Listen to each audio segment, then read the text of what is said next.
some people look at religion and they just read it as superstition, right? And this is kind of the modern secular sort of mindset that all religion is superstition. But the key thing that differentiates religion or true religion from superstition is the source, right? So some people, they look at the fact that we make wudu and we, do these sorts of things. We believe in angels, we believe in, devils and, these sorts of things. And they will lump it all together in the same category as the superstition, like, oh, if I spill salt, I have to throw it over my shoulder and I have to not walk under a ladder, not break glass and black cats and the number 13 and all this sort of stuff. For them, it's all part of the same sort of category. And we would push back and we would say that, there's a fundamental difference between on an epistemic level about how do we know these things and how do we know what we know. At the end of the day, there needs to be a reckoning with how do we actually know that something is communicated from the Creator and how do we know if something's not, right? And that's the fundamental difference between superstition and true religion, is that true religion can actually be proven to come from the divine. It's a communication from the divine. Whereas anything else that people invent for themselves, it is stupid and it is superstition and it's all,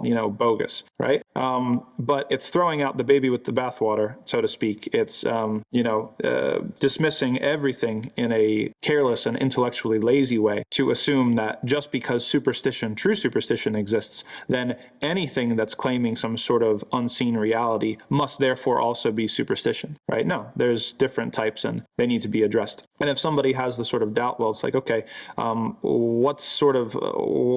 why is there a punishment aspect to it, right? It all comes back to gratitude, right? Because if we believe that this thing was given to us freely by a creator, then it's required that we be grateful for it, right? That is literally the essence of all morality, is being grateful for what you're being given. And so, yes, there is punishment in the afterlife if somebody completely is callous and arrogant enough to not feel that they don't have to be grateful for anything, right? And then someone could raise the doubt, well, then why are they punished eternally for something that was finite? And we've addressed this before many, many places, because it was not their choice that it was finite, right? They had the intention to be arrogant and ungrateful forever, eternity. If they were given eternal life here on earth, they would have been ingrateful forever. And it was only outside circumstances that prevented them from that eternal ingratitude, right? And so they're going to be rewarded according to their intention, right? They intended eternal ingratitude, and so they're going to be rewarded, or in this sense, punished for their intention to be not grateful for eternity.